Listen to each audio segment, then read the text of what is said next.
Thank you. It's a real honor for me to be here. I'm mindful that I come from the United States, and amongst us are leaders from many of the Nordic countries. But when we're in this building, we're reminded that we're all citizens of the world. And when you look at the pictures on the wall of those who've received this prestigious Nobel Peace Prize, you think about the power of example, and you think about the common humanity, and that is the reason we're all here today. This is not an Iranian issue. This is an issue for all humanity. My uncle, President Kennedy, when he visited Berlin, said, "Ich bin ein Berliner." And at that time, he was saying that all free people of the world stood with those who were on the front lines of oppression in Berlin. I'm proud to be part of a tradition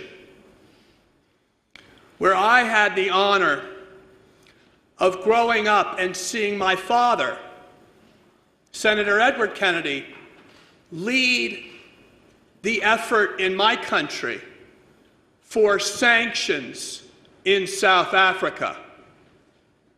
And at the time, Nelson Mandela and the African National Committee was considered terrorist organizations. It was unthinkable that we would call for an end of an apartheid regime. My father led the effort to override a presidential veto of the sanctions that he brought on South Africa. I'm mindful that in every case of those that this Nobel Committee has honored with the Nobel Peace Prize, it was thought that you could never change things. In the case of East Timor, where Bishop Bello, one of your Nobel Peace Prize winners, was a personal friend of mine, where I led the effort in the United States Congress to bring a change to the Indonesian occupation and oppression in East Timor. No one thought that it was good politics to upset one of the largest and most powerful countries in Southeast Asia. Indonesia was too important for us to stand with little East Timor. But the Nobel Committee recognized that the future was in democracy and freedom. And I had the honor of flying back to East Timor with Bishop Bello immediately following the award that you bestowed upon him. And when I landed in that airport, the whole country turned out. That you see, they were no longer afraid of the military occupation because the Nobel Committee, the people of Norway, stood with democracy and freedom, and they felt that now they could be free. So what I am saying today is history is important because those who fail to learn from history are doomed to repeat it.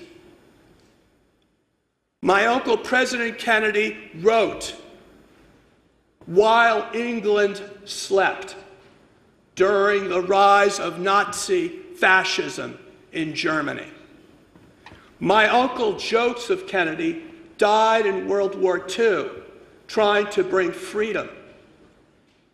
Why did my uncle, who lived in the United States, die over the skies of Germany? He died for the principle that we're all brothers and sisters. He died for the principle of freedom, and that is why we are here today.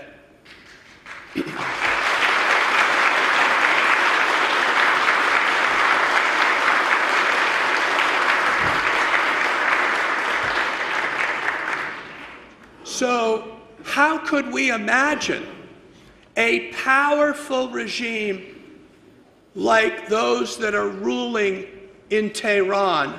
How could we imagine a day when they are part of the dustbin of history?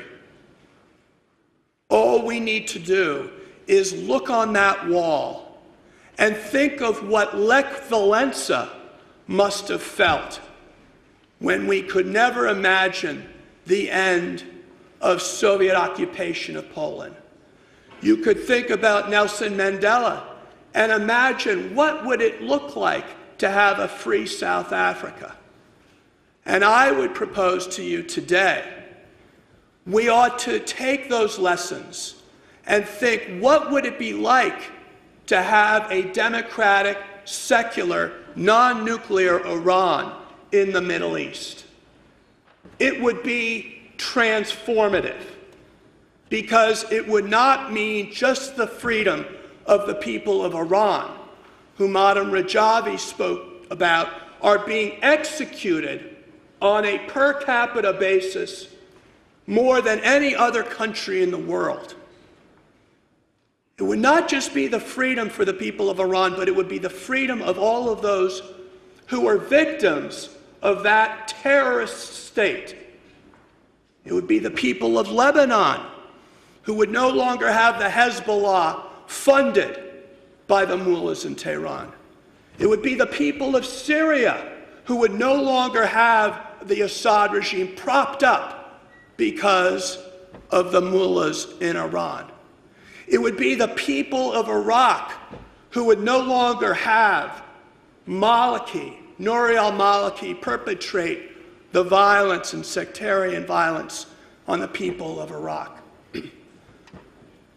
And frankly, it would be all peoples of the world who would no longer be threatened by the largest state sponsor of terrorism, and that organization, that regime, obtaining a nuclear weapon that could threaten not only the people of the Middle East, but threatened all free people around the world. So I would just concur with Madam Rajavi and say two things. One, the world is consumed with the nuclear issue. But the nuclear issue is but a symptom of the regime in power. You see, if you didn't have that regime, the nuclear issue would be immaterial. So we are consumed with a negotiation over nuclear weapons, but we cannot understand the more fundamental problem. And that is, it is the regime that is trying to obtain those nuclear weapons that is the problem. Two, as the world community tries to negotiate on the nuclear issue, the negotiation is really, can we accept Iran as a civilized nation of the world? That is really what is at stake here. Can they be accepted amongst all free nations of the world? And as Madam Rajavi said, how could you negotiate and be blind to the death penalties in Iran? How could you negotiate with this regime and be blind to their support of Assad and Nouri al-Maliki and Hezbollah? My point is, do not believe the words, but believe the actions of the regime in order to measure their good faith in whether they are sincere about negotiating. And that is why I come back to the original point.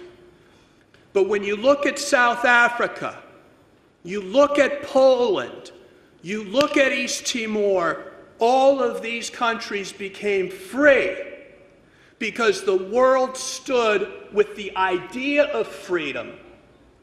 And that idea was more powerful than the most powerful militaries of the world.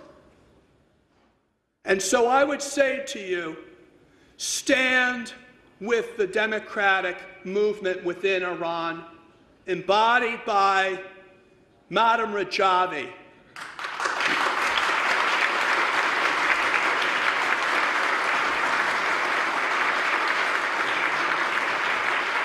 And I will close with this.